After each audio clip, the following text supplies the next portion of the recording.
అందరికీ నమస్కారం. ఈరోజు మరొక మంచి కథతో మీ ముందుకు. కథ పేరు వివేకి. ఒక గ్రామంలో ఒక రైతుకు సారంగుడనే కుమారుడు ఉండేవాడు. వాడు చాలా బుద్ధిమంతుడు. వాణ్ణి చూసి వాడికి చదువు చెప్పిన అయ్యవారు, ఊళ్ళో వాళ్ళు అందరికన్నా వాడి తల్లిదండ్రులు ఎంతో గర్వపడేవాళ్ళు. వాడు ఇంకా పెద్ద చదువులు చదివితే ఎంత పైకైనా వస్తాడని అందరూ అనేసరికి వాడి తండ్రి ఒక ఆవును అమ్మి ఆ డబ్బుతో సారంగుణ్ణి దూరాన ఉన్న విద్యా కేంద్రానికి పంపాడు. అక్కడ ఒక ఏడాది ఉండి సారంగుడు ఇంటికి తిరిగి వచ్చేసరికి వాడి తల్లి, చదువు జాస్తి అయింది గామాల, నా తండ్రి పాలిపోయి వచ్చాడు అన్నది. ఏమిట్రా నువ్వు చదువుకొచ్చినది అని తండ్రి అడిగాడు. నాకిప్పుడు కప్పల భాష అర్థమవుతుంది నాన్న అన్నాడు సారంగుడు. కప్పల భాష? నిక్షేపమంటి ఆవును తెగనమ్మి నిన్ను చదువుకోమని పంపిస్తే నువ్వు చేసుకొచ్చిన నిర్వాకం ఇదా? చదువు చాలే, ఇంటి పట్టున ఉండి పొలం పనులు చూడు అన్నాడు తండ్రి. సారంగుడు తండ్రికి పొలం పనులలో తోడ్పడుతూ కొంతకాలం గడిపాడు. ఒకనాడు అతను తండ్రితో మళ్లీ వెళ్ళి చదువుకుంటానన్నాడు. ఎంత మాత్రమూ వీల్లేదన్నాడు తండ్రి. కాని సారంగుడి తల్లి తన భర్తతో పోట్లాడింది. ఇన్నాళ్ళు చదివి అందరి చేత తెలివిగలవాడనిపించుకొని గొడ్డు చాకిరి చేస్తూ ఇక్కడే పడి ఉంటాడా నా కొడుకు? వాడు చదువుతానంటే చదివించి తీరాల్సిందే అన్నది. భార్య మాట తీసేయలేక రైతు తన కొడుక్కి డబ్బించి మళ్లీ చదువుకు పంపేశాడు.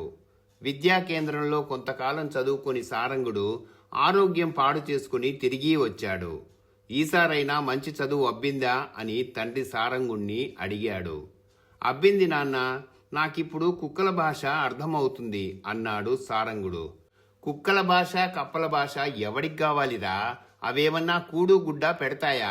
చదివింది చాలే, ఇంకా చదువుతాననకు అన్నాడు తండ్రి.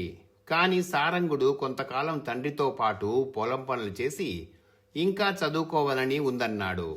సారంగుడు సాయపడినందువల్ల పంటల మీద మంచి రాబడి వచ్చింది. ఏ బుద్ధిన ఉన్నాడో గాని తండ్రి అతను అడిగిన డబ్బిచ్చి చదువుకు పంపేశాడు.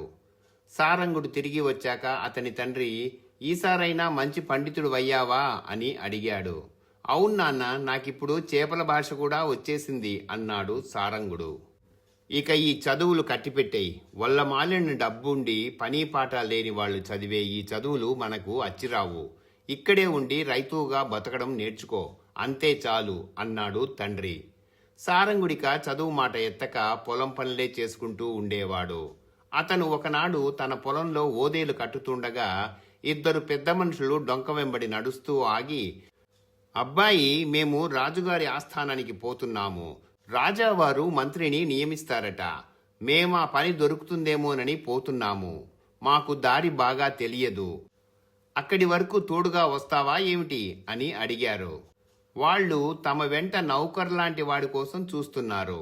వాళ్లకు సారంగుడు ఘనమైన నౌకరుగా కనిపించాడు. వద్దును గాని పనులు పాడవుతాయండి అన్నాడు సారంగుడు. నీ దారి ఖర్చులు మేమే పెట్టుకొని నీకింత ముట్ట చెబుతానులే అన్నారు వాళ్ళు. సారంగుడు వాళ్ల వెంట బయలుదేరడానికి సమ్మతించాడు. వాళ్ళు సారంగుణ్ణి వెంట తీసుకొని బయలుదేరి మధ్యాహ్నం వేళకు ఒక కొలను పక్కన కూర్చొని భోజనాలకు ఉపక్రమించారు. ఆ సమయంలో సారంగుడికి కొలను వైపు నుంచి మాటలు వినిపించాయి. అతను తల తిప్పి చూసేసరికి 2 కప్పలు కనిపించాయి. ఒక కప్ప ఒక చిన్న గుళికని చేత్తో పట్టుకొని చూస్తున్నది. ఏమిటది అన్నది రెండో కప్ప. ఇదొక గొప్ప ఔషధం అన్నది మొదటి కప్ప. నేను నమ్మను అన్నది రెండో కప్ప. నువ్వు నమ్మకపోతే కొంప మునిగిపోయింది, ఏమీ లేదు. చావు బతుకుల్లో ఉన్న గ్రామాధికారి తల్లి చేత దీన్ని మింగిస్తే క్షణంలో లేచి కూచుంటుంది అన్నది మొదటి కప్ప. నమ్మే మాటే అంటూ రెండో కప్ప బుడుంగున నీటిలోకి దూకింది. మొదటి కప్ప గుళికను వదిలేసి తాను కూడా నీటిలోకి దూకింది. సారంగుడు లేచి వచ్చి ఆ గుళికను తీసి జోబిలో వేసుకున్నాడు. అతని వెంట ఉన్న పెద్ద మనుషులు భోజనాలయ్యాక మెత్తని గడ్డి మీద కాసేపు కునుకు తీసి పొద్దువాలే వేళకు బయలుదేరారు. ఆ ముగ్గురు గ్రామం చేరేసరికి చీకటి పడింది. వాళ్ళు ఆ రాత్రికి సత్రంలో బస చేద్దామనుకున్నారు. కానీ సత్రం యజమాని వాళ్ల మాట వినిపించుకునేటట్టు లేడు. అవతల గ్రామాధికారి తల్లి ఏ క్షణాన పోతుందో అన్నట్టుంది. నేను వెంటనే వెళ్ళి ఇంకా వైద్యులను వెతుక్కురావాలి అన్నాడు ఆయన. మీకు కావలసిన వైద్యుణ్ణి నేనే బాబుగారు. ఇంకా వైద్యులెందుకు? నన్ను గ్రామాధికారి ఇంటికి తీసుకుపోండి అన్నాడు సారంగుడు.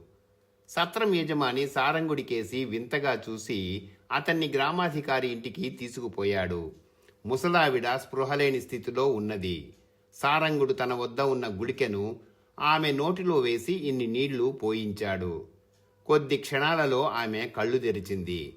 ఆమె పక్కనే కూర్చొని ఉన్న వైద్యుడు ఆమె నాడీ పరీక్షించి మొత్తానికి తేరుకున్నది, ఇక భయం లేదు అన్నాడు. అందరూ సారంగుడికి బ్రహ్మరథం పట్టేశారు. గ్రామాధికారి అతనికి వెంట ఉన్న ఇద్దరు పెద్దలకు, చూడవచ్చిన జనానికి రాత్రి విందు చేయించాడు.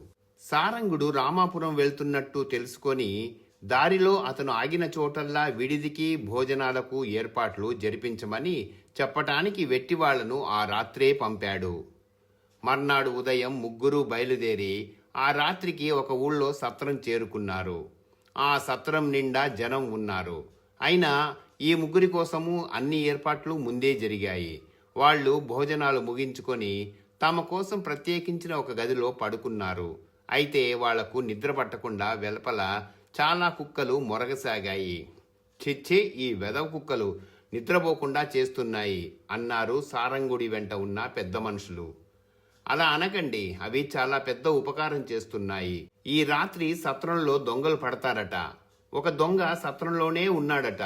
వాడు అర్ధరాత్రి వేళ తలుపులు తెరిచి తన అనుచరులను లోపలికి రాణిస్తాడట అన్నాడు సారంగుడు. నిజమా అన్నారు పెద్దలు.